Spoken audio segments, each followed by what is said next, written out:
Good afternoon, everyone. Is my screen visible?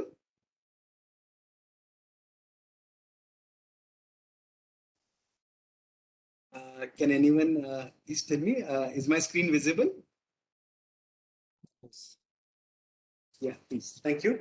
Uh, yeah, thank you. नमस्ते, मेरा नाम अधीश सिंघल है। मैं आज एनसीडीएक्स के इन्वेस्टर अवेयरनेस प्रोग्राम में आप सभी लोगों का स्वागत करता हूं कि आप लोग अपना एक समय निकाल के आज यहाँ हमारे इस प्रोग्राम के लिए आप उपस्थित हुए हैं। तो देखिए, जो बेसिक एजेंडा इस प्रोग्राम का है वो ये है कि कैसे हम लोग एक कमोडिटी के प्रति एक अवेयरनेस बढ़ा पाएं अपने इन्वेस्टर्स के प्रति, और क्या क्या चीजें हैं जो एक इन्वेस्टर को काम करने से पहले ध्यान में रखनी चाहिए, क्या करना चाहिए क्या नहीं करना चाहिए, सेबी के डूज डोंट्स, कमोडिटी मार्केट के बारे में, कमोडिटी मार्केट के पार्टिसिपेंट्स के बारे में। तो ऐसी बहुत सारी चीजें हैं जिनके विषय पे हम लोग चर्चा करेंगे। तो हमने एक छोटा सा एक प्रेजेंटेशन रखा है। तो मेरी तरफ से मैं ये प्रपोज करना चाहूंगा कि मैं एक बार ये पीपीटी को रन करके जो इसको जो बेसिक जो इसके अंदर है जो वो मैं आप लोगों को समझाऊंगा। और उसके बाद या उस प्रेजेंटेशन के दौरान अगर आप लोगों के कोई भी सवाल जवाब रहेंगे, कोई भी सवाल रहेंगे, तो मैं कोशिश करूंगा उनकी जवाब देने की। तो मैं अपनी प्रेजेंटेशन की शुरुआत आप लोगों की अनुमति से करना चाहूंगा। सबसे पहले मैं आप लोगों को एक ओवरव्यू देना चाहूंगा कि कमोडिटी इकोसिस्टम कैसा है, कैसे कमोडिटी डेरिवेटिव्स के क्या क्या हिस्से होते हैं, कौन कौन उसके भागीदार होते हैं। तो इस विषय पे मैं आपको देखिए, सबसे पहले कमोडिटी एक्सचेंजेस का एवोल्यूशन कैसे हुआ, कैसे ये कमोडिटीज एक्सचेंज के बारे में बात बनी और ये क्या हुआ। तो आप देखिए कि जो कमोडिटीज की जो ट्रेडिंग है ये 19th सेंचुरी 1850 1860 के आसपास की बात है, जब Bombay cotton trade association establish हुई थी। जो कॉटन के जो व्यापारी थे बॉम्बे में, उन लोगों ने एक समूह बनाया था और वहां से कमोडिटी ट्रेडिंग की शुरुआत हुई थी। उसके बाद जो है 1910 से 1930 के बीच में हमने देखा तिल, तिलहन, जूट, टी, इसके अलावा ऐसी बहुत सारी कमोडिटीज हैं जिनका लोगों ने जो है अपना एक तरीके से आप देखिए कि व्यापार चालू करा, अपनी एसोसिएशंस बनाई। I would request the audience to be on mute if question is not there please. Thank you. सो फिर उसके बाद सन 1953 में फॉरवर्ड फॉरवर्ड मार्केट कमीशन का एस्टेब्लिशमेंट हुआ, और उसके बाद जो है हमने देखा है कि 1990-2000 के बीच में काफी सारी चीजों पे बैन लगा, हटा, और फाइनली 2001 में भारत सरकार ने कमोडिटीज एक्सचेंजेस को, डेरिवेटिव ट्रेडिंग को मान्यता दी। और उसके बाद हमने देखा कि 2003 में तीन मल्टी कमोडिटी एक्सचेंजेस की स्थापना हुई थी। Multi commodity exchange of India, national commodities derivative exchange of India and NMCE. और उसके बाद जो एक काफी बड़ा जो एक मील का पत्थर जो साबित हुआ था वो था सन 2015 में, जब सेबी और एफएमसी का मर्जर हुआ था। इसके बारे में हम लोग विस्तृत में जानकारी देंगे आपको थोड़ा नेक्स्ट स्लाइड्स में। तो मैं सबसे पहले आपको जो है कुछ कमोडिटीज एक्सचेंजेस का आपको स्ट्रक्चर बताना चाहूंगा। ये जो स्ट्रक्चर है ये मिनिस्ट्री ऑफ फाइनेंस के अंडर आता है, securities exchange of board of India, जो कि एक्सचेंजेस का मेन रेगुलेटर है। यानी कि जितने भी आप इस टाइम इंडिया में आप स्टॉक एक्सचेंजेस, कमोडिटी देखते हैं, यानी कि एनसीडीएक्स, एमसीएक्स, आईसीएक्स, एनएससी, बीएससी, ये सब पांचों के पांचों जो नेशनल लेवल के जो स्टॉक एक्सचेंजेस हैं, क्योंकि अब कमोडिटीज को भी स्टॉक एक्सचेंजेस की डेफिनेशन में इंक्लूड कर लिया गया है, तो इसलिए अब ये स्टॉक एक्सचेंजेस कहलाते हैं। तो ये सब जो हैं जो रेगुलेटेड हैं वो सेबी के द्वारा होते हैं, और सेबी जो इन टर्न रेगुलेटेड होती है वो मिनिस्ट्री ऑफ फाइनेंस के द्वारा, जो मिनिस्ट्री ऑफ फाइनेंस में जो डिपार्टमेंट ऑफ इकोनॉमिक अफेयर्स है उसमें वो उसको रेगुलेट होती है। इसके अलावा मैं आपको बताना चाहूंगा कि 2015 में, जैसे हमने पिछली स्लाइड में देखा था कि सेबी और एफएमसी का मर्जर हुआ था, तो कैसे कैसे हम लोगों ने देखा कि सेबी के आने के बाद जो रेगुलेटरी चीजें हैं, जो लीगल बाइंडिंग्स हैं, वो कैसे मजबूत हुई हैं सेबी के आने के बाद। तो हमने देखा है कि सितंबर 2015 में सेबी जो है वो कमोडिटीज मार्केट का रेगुलेटर बना है, और जितनी भी कमोडिटीज की जो ट्रेडिंग होती है, जो कि पहले एफएमसी जिसे रेगुलेट करता था, तो एफएमसी को सेबी में मर्ज करा गया, तो एक एंटिटी फिर सेबी में, तो सेबी हमारा रेगुलेटर बना।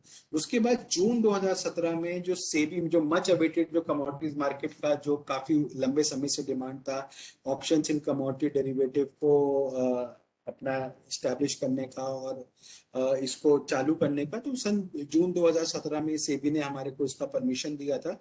और इसके साथ साथ जो थर्ड कैटेगरी के जो ऑल्टरनेट इन्वेस्टमेंट फंड्स हैं, उनको भी अलाउ किया गया था कि अब वो कमोडिटी मार्केट्स में पार्टिसिपेट कर सकते हैं। इसके अलावा हमने देखा है कि सितंबर 2017 में सेबी ने integration of equity and commodity arms, जिसका आपने देखा कि जो सितंबर 17 में जो एक्सरसाइज चालू करी गई थी, उसको हम लोग देख रहे हैं 2020-21 में। अब आप लोग देख सकते हैं कि अब आपका कॉमन अकाउंट हो गए हैं, इक्विटी कमोडिटीज आप सेम मेंबर के थ्रू सेम कमोडिटी आर्म में मार्जिन के थ्रू ट्रेड कर सकते हैं। तो ये एक बहुत बड़ा स्टेप था जो कि एक रेवोल्यूशन लेकर आया है कमोडिटीज मार्केट के अंदर। इसके अलावा जो बैंक की जो सब्सिडरीज हैं, उनको जो पहले अभी तक इक्विटीज में अलाउड थी, उनको भी अलाउ किया गया है कि वो अपने क्लाइंट्स को कमोडिटी मार्केट में ऑफरिंग दे सकते हैं। और उसके अलावा जो है, जो एक प्रोफेशनल क्लियरिंग मेंबर है, जो कि और मेंबर्स के बिहाफ पे ट्रेड्स को क्लियर करता है, तो उन लोगों को भी बैंक्स को अलाउ किया गया है कि वो प्रोफेशनल क्लियरिंग मेंबर बन सकता है। इसके अलावा सितंबर 18 में हम लोगों ने देखा है कि जो फॉरेन पार्टिसिपेंट इंटरमीडिएटरीज हैं, उनको भी अलाउ किया गया था कि वो अपना एक्सपोजर जो है इंडियन कमोडिटी मार्केट में ले सकते हैं। और जो एक बहुत बड़ा, जो मेरे हिसाब से जिसको मैं मानता हूं कि एक माइलस्टोन रहा है, वो मार्च 2019 में, जब म्यूचुअल फंड्स और पीएमएस को भी अलाउ किया गया था कि वह भी इस कमोडिटी मार्केट्स में आके ट्रेड कर सकते हैं और उसको हेज कर सकते हैं पोजीशंस को। तो इसके अलावा जून 2019 में एक और, जैसे निफ्टी वगैरह इंडेक्स ट्रेड होते हैं, वैसे ही कमोडिटीज के जो एक्सचेंजेस हैं, जैसे आपने देखा होगा कि एनसीडीएक्स के ऊपर एग्रीडेक्स ट्रेड होता है, तो कमोडिटी इंडाइसिस को भी अलाउ किया गया है ट्रेड करने के लिए। अब मैं आपको बताना चाहूंगा कि what is an exchange traded commodity futures contract. देखिए क्या होता है कि जो भी कमोडिटी का फ्यूचर्स जो कि एक्सचेंज पे ट्रेड होता है, ये एक बहुत रेगुलेटेड प्लेटफॉर्म पे होता है। इट इज मतलब इसमें सब चीजें जो है ना पहले से ही प्री डिफाइंड होती है। बेसिकली एक्सचेंज क्या है? Exchange is a platform, market platform, where buyer and seller meets and they agree to trade for a predetermined conditions. जैसे कि क्या क्या कंडीशंस होती है? जैसे कि कॉन्ट्रैक्ट साइज, उसका margin, mark to market, open interest, basis, delivery, expiry. अब मैं थोड़ा सा आपको विस्तार में बताऊं। कॉन्ट्रैक्ट साइज, जैसे कि चने का 10 MT का अपना कॉन्ट्रैक्ट कॉन्ट्रैक्ट का, स्टील का 10 MT का कॉन्ट्रैक्ट साइज है। तो बेसिकली ये प्री डिफाइंड है कि क्या क्वांटिटी रहेगी जिसको हम मिनिमम ट्रेड करेंगे। मार्जिन, देखिए मार्जिन एक बहुत इंपॉर्टेंट चीज होती है। कोई भी बायर या सेलर अगर कोई भी ट्रेड करता है, तो वो पहले अपने ब्रोकर को एक अमाउंट, एक प्री डिफाइंड अमाउंट मार्जिन के तौर पे जमा कराते हैं। फॉर एग्जांपल नॉर्मली जो मार्जिन होते हैं वो कमोडिटी टू कमोडिटी वेरी करते हैं, तो एक जनरल आम तौर पे 10 से 15% पर कमोडिटी पे एक मार्जिन रहता है। तो जैसे मानिए अगर आपको 100 रुपए का ट्रेड करना है, तो आपको पहले अपने ब्रोकर के पास 10 रुपए या 15 रुपया जो भी उस कमोडिटी का मार्जिन है वो जमा कराना पड़ेगा। उसके बाद ही वो आपको ट्रेड करने के लिए अलाउ करेगा। तो ये एक तरीके से आप इसे मान सकते हैं, एक रिफंडेबल सिक्योरिटी है जो कि एक ब्रोकर के पास रहती है, जो तभी उसको लेने के बाद वो आपको ट्रेड करने देता है। मार्क टू मार्केट, देखिए मार्क टू मार्केट क्या होता है? ये एक्सचेंज का बहुत इंपॉर्टेंट टूल है जिसके थ्रू वो रिस्क मैनेजमेंट करती है। अब देखिए मार्क टू मार्केट में क्या होता है? मार्क टू मार्केट में ये होता है कि मान लीजिए आपने 100 रुपए की कोई चीज ली। अब 100 रुपए की चीज आपने कोई ली, और उस 100 रुपए की चीज में आपने देखा कि जब शाम को बाजार बंद हुआ, तो शाम को बाजार बंद होते होते उसका जो भाव है वो 105 रुपए हो गया। तो अगले दिन एक्सचेंज, जो सेलर है जिसको 5 रुपए का नुकसान हुआ है, उससे 5 रुपए लेगा और बदले में 5 रुपए वो आपको दे देगा। तो इसे मार्क टू मार्केट बोलते हैं। इसके अलावा open interest, basis, delivery, expiry, ऐसे बहुत सारे टूल्स होते हैं जिसके थ्रू, जो कि प्री डिफाइंड रहती है और एक्सचेंज उसके थ्रू अपने आपको मैनेज करके चलते हैं। अब मैं आपको बताना चाहूंगा कि रोल ऑफ एक्सचेंज क्या रहता है। देखिए सबसे ज्यादा जरूरी जो है कि efficient price risk management platform. देखिए आज आपने कोई चीज 100 रुपए में ली, कल को उसका भाव 120 रुपया हो जाता है, तो इसकी क्या गारंटी है जिससे आपने सौदा करा वो आपके सौदे को भुगताएगा? पर एक्सचेंज पे ऐसा नहीं होता है। एक्सचेंज, आपने 100 रुपए की कोई चीज ली है, अगर वो 120 हो जाएगी तो एक्सचेंज ये इंश्योर करेगा कि आपको डिलीवरी मिले। अगर डिलीवरी नहीं मिलती है तो वो आपको कैश सेटल में उसकी आपको इंश्योर करेगा। देखिए एक्सचेंजेस पे क्या होता है कि डिलीवरी का एक सिस्टम होता है और पोजीशन को स्क्वायर ऑफ करने का ऑप्शन होता है। तो a seller can default but he has to pay his role of mark to market.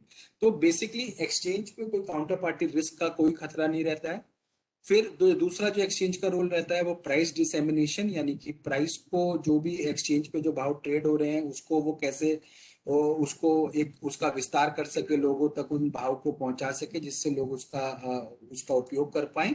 इसके अलावा उसके अलावा अगर हम देखें कि एक्सचेंज का जो एक जो एक मेजर एक जो होता है वो ये होता है कि trade guarantee and transactional efficiency.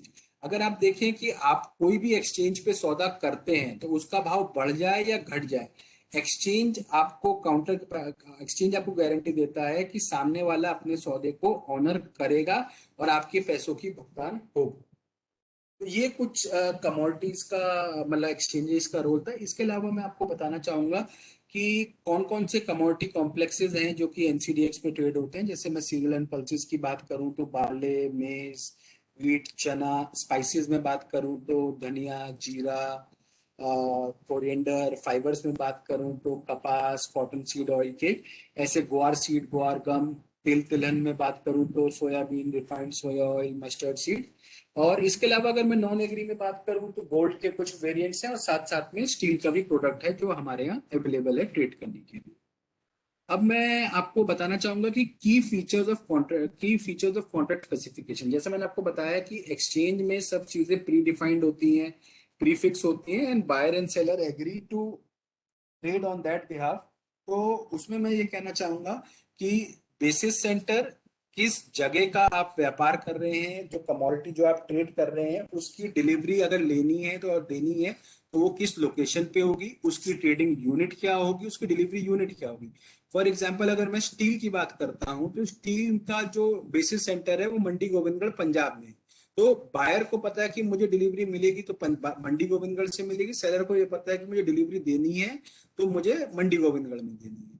अगर मैं ट्रेडिंग यूनिट और डिलीवरी यूनिट की बात करता हूं तो आजकल मैक्सिमम कमोडिटीज में दोनों सेम होती हैं। जैसे स्टील के केस में 10 MT है, यानी कि 10 MT का मिनिमम सौदा मैं बाय करूंगा या सेल करूंगा। 10-10 के मल्टीपल में मैं कर सकता हूँ, 10, 20, 30, 40, 50, बट 10 मेरा मिनिमम रहेगा। इसके अलावा टिक साइज वो होता है जो कि एक मिनिमम डिफरेंस होता है जिन भाव पे आप बिड लगा सकते हैं। फॉर एग्जाम्पल कोई कमोडिटी 10,000 रुपए की है और उसका 100 रुपए का टिक साइज है, तो यानी कि 10,000, 100, 200, 300, 400, 500 आप ऐसे खरीदने के लिए लगा सकते हैं और 10,000, 9900, 9800, 9700, 9600 आप बेचने के लिए लगा सकते हैं। तो इन दोनों के अंदर जो मिनिमम डिफरेंस है वो 100 रुपए का है, तो that is called as tick size. Steel का जो टिक साइज रहता है वो 10 रुपए का रहता है। इसके अलावा एडिशनल डिलीवरी सेंटर, ये एक सुविधा है जो कि हम मार्केट पार्टिसिपेंट्स को प्रदान करते हैं कि जो अगर आप बेसिस सेंटर के अलावा भी कहीं डिलीवरी देना चाहते हैं तो आप वहां पे जाके अपनी डिलीवरी दे सकते हैं। Timing of commencement of trading, जैसे सुबह 9 से शाम को सुबह 9 से 5, तो जो टाइमिंग्स रहते हैं। फिर क्वालिटी मैटर्स, क्वालिटी पैरामीटर, जो क्वालिटी हम लोग ट्रेड कर रहे हैं वो हमें पता होना चाहिए। जो वस्तु, जो सामान, जो कमोडिटी हम खरीद रहे हैं एक्सचेंज के प्लेटफॉर्म पे, उसकी स्पेसिफिकेशन एक्सचेंज पहले से ही प्री डिस्क्लोज करके रखता है। और आप लोग को मतलब जो भी बायर सेलर होता है उनको पता होता है कि वो किस कमोडिटी को बाय कर रहे हैं, मतलब उस कमोडिटी की स्पेसिफिकेशन क्या है। इसके अलावा जो थोड़े बहुत जो रिस्क पैरामीटर्स हैं, limit of open positions, daily limit on price fluctuations.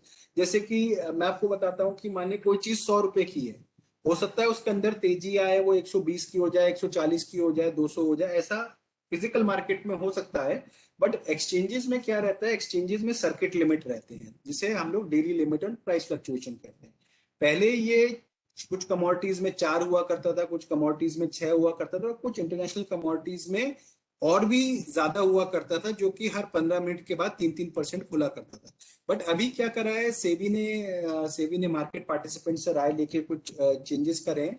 तो अब काफी सारी कमोडिटीज जो हैं वो 6% के सर्किट लिमिट पे आ गई हैं, कुछ नॉन एग्री कमोडिटीज 9% के उस पे आ गई हैं, और जो इंटरनेशनल कमोडिटीज थी वो अब भी वैसे ही हैं कि उसमें सर्किट लिमिट जो है हर 15 मिनट के बाद खुलता है, with a percentage increase of 3% up और डाउन। तो ये कुछ की फीचर्स है कॉन्ट्रैक्ट स्पेसिफिकेशन की। अब मैं थोड़ा सा आपको बताना चाहूंगा कि जो एनसीडीएक्स में जो कमोडिटीज ट्रेड होती हैं, जो आप अपने लेफ्ट हैंड साइड पे देख सकते हैं इंडिया के मैप पे, जैसे चना है, चने का जो हमारा बेसिस सेंटर है वो बीकानेर है, सोयाबीन का इंदौर है, ग्वार गम का जोधपुर है, कैस्टर का दीसा है, कपास का राजकोट है, टर्मरिक का निजामाबाद है। तो आप देखेंगे जो एनसीडीएक्स पे जो कमोडिटीज ट्रेड होती हैं उनके जो बेसिस सेंटर हैं वो पूरे इंडिया में स्कैटर्ड है, एक wide, I think I lost the presentation. Give me one sec, please.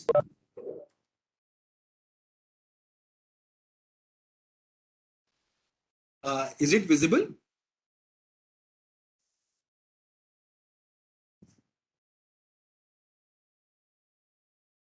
Yeah, thank you. तो ये कुछ हमारी कमोडिटीज का डेमोग्राफिक रिप्रेजेंटेशन था कि कहाँ कहाँ एनसीडीएक्स की जो कमोडिटीज हैं उनकी बेसिस सेंटर है। इसके अलावा मैं आपको बताना चाहूंगा कि एक्सचेंजेस में जो पार्टिसिपेंट्स हैं वो कौन कौन होते हैं, किस किस तरीके के होते हैं। देखिए, एक होता है आर्बिट्राजर्स। आर्बिट्राजर्स वो होते हैं जो कि एक मार्केट में बाय करते हैं और दूसरे मार्केट में सेल करते हैं। बेसिकली जैसे मैं आपको एक एग्जांपल के तौर पे देता हूँ, मानिए कोई चीज जैसे कि मान लीजिए कि एक कमोडिटी जैसे स्टील है, स्टील का जो जून मंथ का जो कॉन्ट्रैक्ट है वो चल रहा है 44,000 रुपीज पे, और जो जुलाई मंथ का कॉन्ट्रैक्ट है वो चल रहा है 44,500 पे। तो आर्बिट्रेजेस वो लोग होते हैं जो कि एक महीना बाई करते हैं और दूसरा महीना सेल करते हैं, यानी कि बेसिकली उनकी जो पोजीशन होती है वो एक मार्केट में प्लस होती है और दूसरे मार्केट में माइनस होती है, या फिर वो दो कमोडिटीज के बीच में आर्बिट्राज करते हैं। जैसे कि मान सकते हैं कि वो लोग ग्वार गम लेके ग्वार सीड करते हैं, वो कुछ स्प्रेड बिठा के कुछ करते हैं। तो बेसिकली जो अपनी पोजीशंस को एक तरीके से हेज्ड करके रखते हैं, जो कि ओपन मार्केट के भाव से एक्सपोज नहीं होते हैं, वह आर्बिट्रेजर्स कहलाते हैं। अब हेजर्स कौन होते हैं? देखिए, आर्बिट्रेजर और हेजर के बीच में आपको थोड़ा सा फर्क समझना पड़ेगा। हेजर्स वो होते हैं जो इंडस्ट्री पार्टिसिपेंट्स होते हैं। जैसे मान लीजिए मैं स्टील का बायर हूं और मेरे को स्टील की रिक्वायरमेंट रहती है, तो बढ़ता हुआ भाव जो है मेरे लिए खतरे की घंटी है।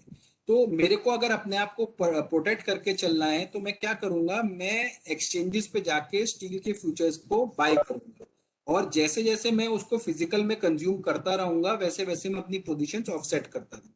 या मान लीजिए मैं किसी चीज का प्रोड्यूसर हूं, मान लीजिए मैं स्टील का प्रोड्यूसर हूं, तो मेरा जो रिस्क है वो गिरता हुआ भाव है।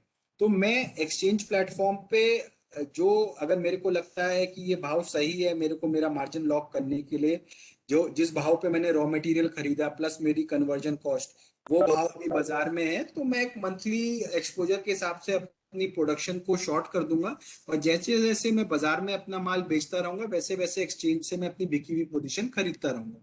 तो ये होते हैं हेजर्स। तो हेजर्स भी जो है बाजार के ज्यादा ऊपर नीचे बाजार के भाव से ज्यादा एक्सपोज नहीं होते हैं। हाँ, उनको कई बार जो बेसिस का जो प्रॉब्लम आता है, यानी कि स्पॉट और फ्यूचर के बीच में जो फर्क चलता है, वो कभी कभार हिट करता है। But unlike arbitrageurs and hedgers, they are more और less in a safe to secured zone as compare to speculators. देखिए, स्पेक्यूलेटर्स वो होते हैं जो कि किसी न किसी चीज के एनालिसिस पे, किसी बेसिस पे या किसी स्टडी के बेसिस पे पोजीशंस लेते हैं सिंगल साइड। मान लीजिए कि किसी कोई बंदा है, उसने इकोनॉमी को स्टडी करा और उनको लगता है कि इंडिया चाइना में एक अच्छी ग्रोथ आने वाली है, तो हो सकता है वो स्टील का फ्यूचर्स बाय करके चले।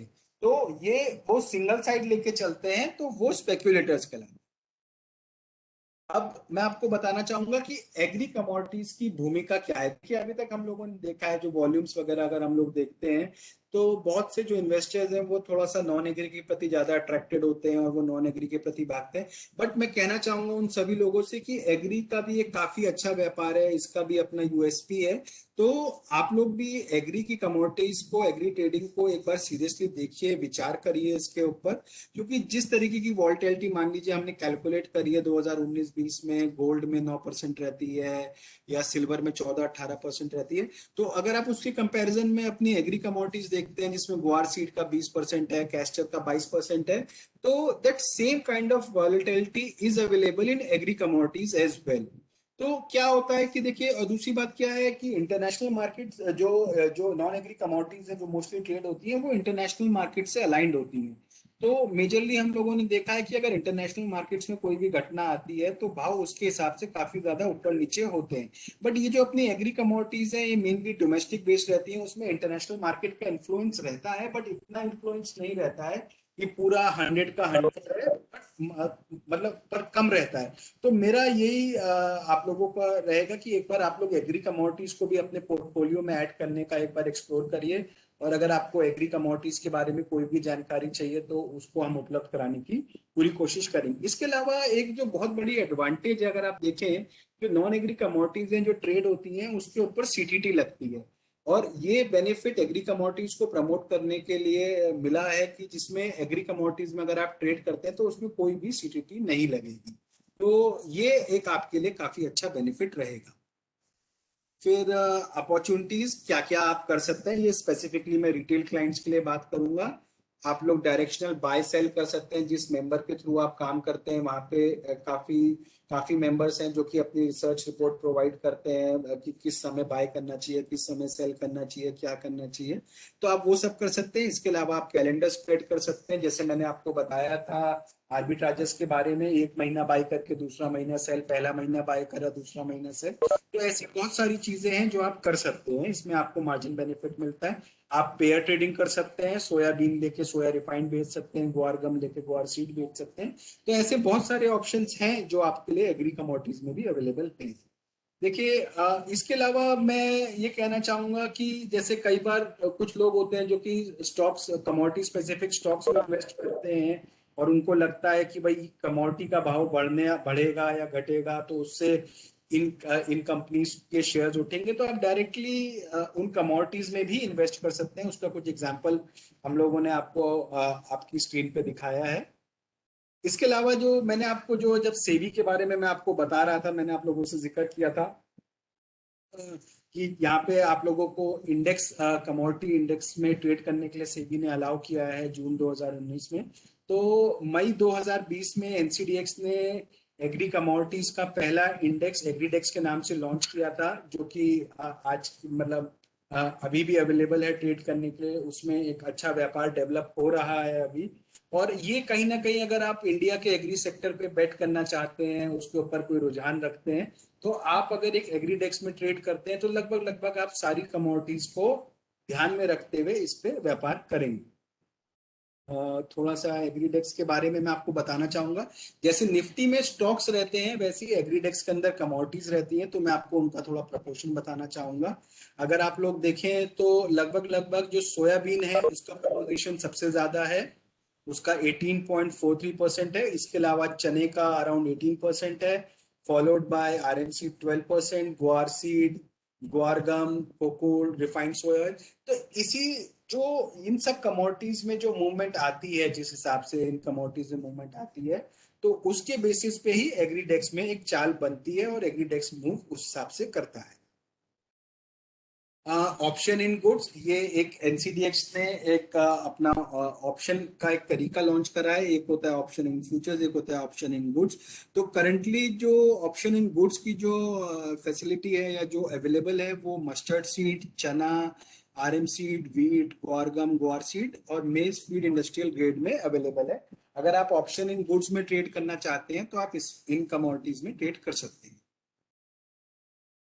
इसके अलावा मैं थोड़ा सा आपको एनआईसीआर के बारे में बताना चाहूंगा। एनआईसीआर जो है हमारी एक न्यूज एजेंसी है, जो मतलब हमारी एक मतलब क्या बोलते हैं, जो एक तरीके से आप देखा जाए तो ये अपनी तरफ से कुछ रिसर्च रिपोर्ट्स निकालती हैं, जो कि हम लोग आप सब्सक्राइब कर सकते हैं एनआईसीआर की वेबसाइट पे जाके, जैसे कि daily heat map and commodity, commodity return perspective, monthly commodities. तो ये सब चीजें जो हैं वो अवेलेबल हैं एनआईसीआर की वेबसाइट पे। अब मैं कुछ आपको बताना चाहूंगा सेबी के ने जो अभी हाल फिलहाल में जो इनिशिएटिव इनिशिएटिव लिए हैं अब डेवलप करने के लिए कमोडिटीज डेरिवेटिव मार्केट को। इसने मतलब आप देखें अगर इसके अंदर सेबी ने वेयर हाउसिंग के नॉर्म्स रिवाइज करे हैं कमोडिटी डेरिवेटिव सेगमेंट के लिए। जो मैंने आपको पहले भी जिक्र किया था, integration of commodity and equity broking, ये एक अपने आप में एक मतलब काफी रेवोल्यूशन लेकर आएगा आगे चल के, जब चीजें काफी ज्यादा स्मूथ हो जाएंगी। इसके अलावा मैं अगर आपको बात करूं तो permitted futures on commodity indices, जिसके बारे में मैंने आपको बात करी है, एग्रीडेक्स के बारे में, ऑप्शन इन गुड्स के बारे में। अच्छा, स्टैगर्ड पीरियड को सेबी ने 10 डेज से रिड्यूस करके 5 डेज का कर दिया है। इसके अलावा जो म्यूचुअल फंड्स हैं, थर्ड कैटेगरी के ऑल एआईएफ्स हैं, पोर्टफोलियो मैनेजर्स हैं, ये सब जो चीजें अलाउ करी हैं सेबी ने, हम लोगों ने देखा है लास्ट 1 से 2 साल में, ये सब कमोडिटीज मार्केट को डेवलप करने के लिए है। और मैं बहुत उम्मीद और आशा रखता हूँ कि अगले 5 से 6 महीने में आप मतलब देखेंगे कि कमोडिटी मार्केट्स काफी स्ट्रेंथन होंगे और इसमें काफी अच्छा वॉल्यूम आएगा। अब मैं थोड़ा सा आप लोगों से इन्वेस्टर गाइडलाइंस के बारे में थोड़ा सा डिस्कस करना चाहूंगा। देखिए, ये जो डूज होते हैं ना, कि एक इन्वेस्टर को व्यापार करने से पहले किन किन चीजों का ध्यान रखना चाहिए।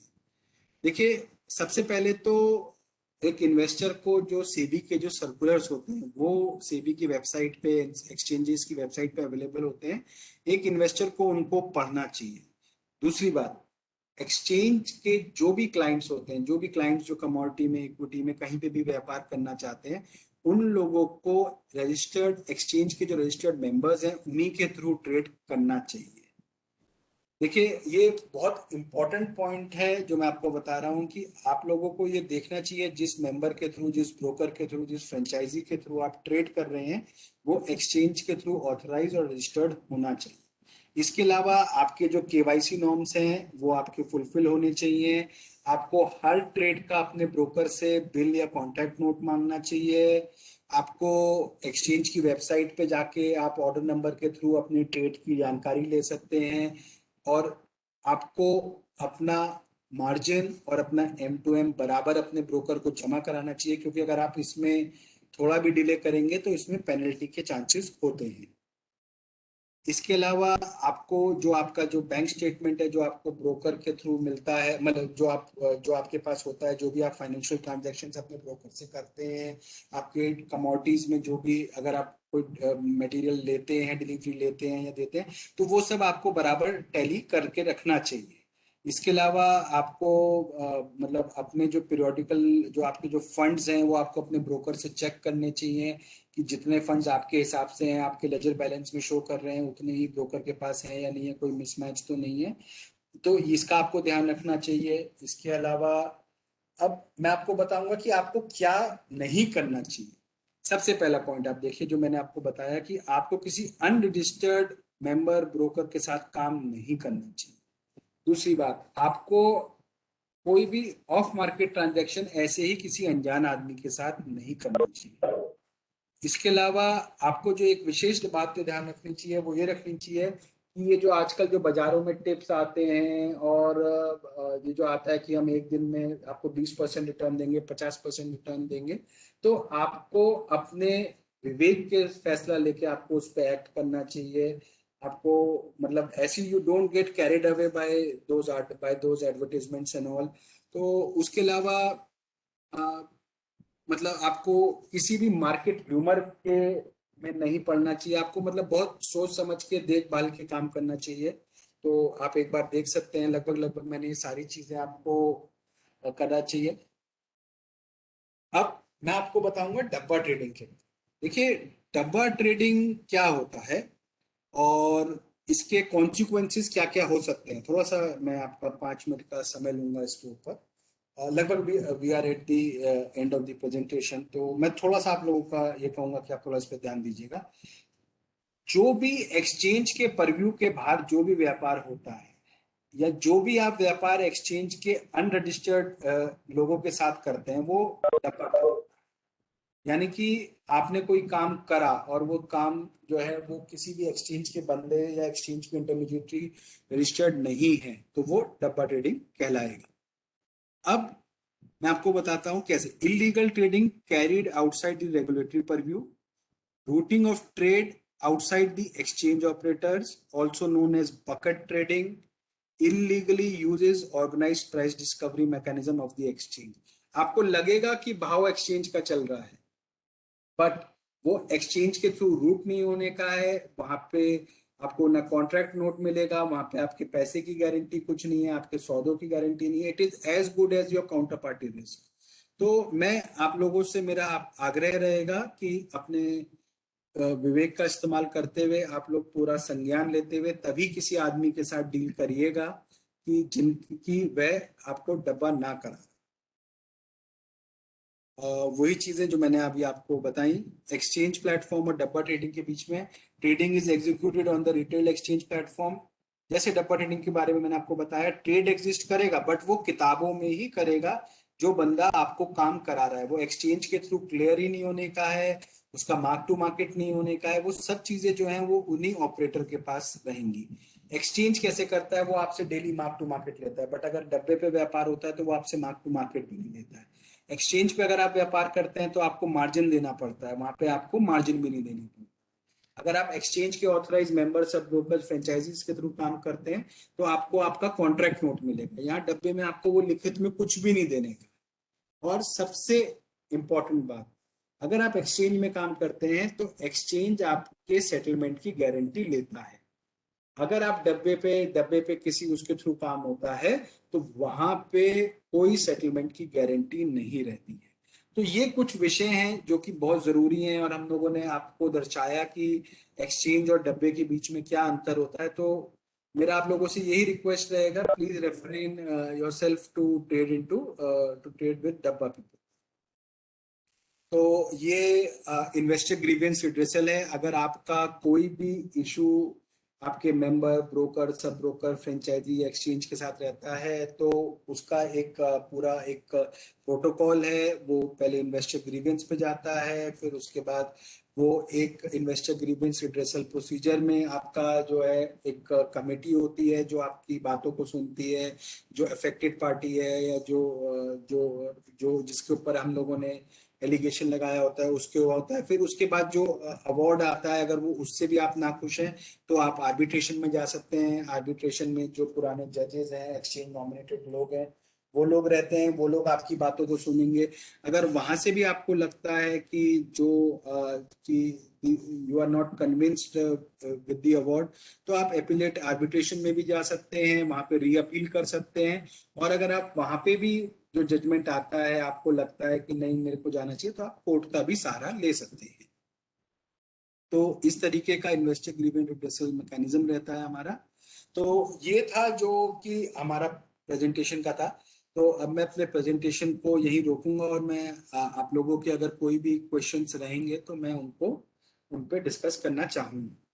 So now the platform is open for the questions. So I would request if there's any questions, so we can go ahead with the questions, please.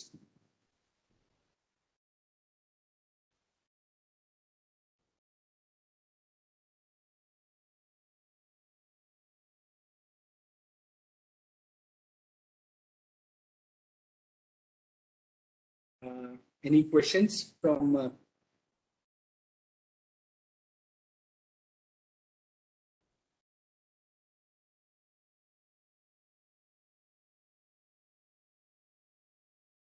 Okay. Sure. तो अगर कोई क्वेश्चंस नहीं है तो फिर हम लोग अपने आज के प्रोग्राम का यही समापन करेंगे। और मैं आप सभी लोगों का धन्यवाद करता हूं कि आप लोग अपना समय निकाल के इस प्रोग्राम में आए। बाकी या Pranav ji, I think some question from the side.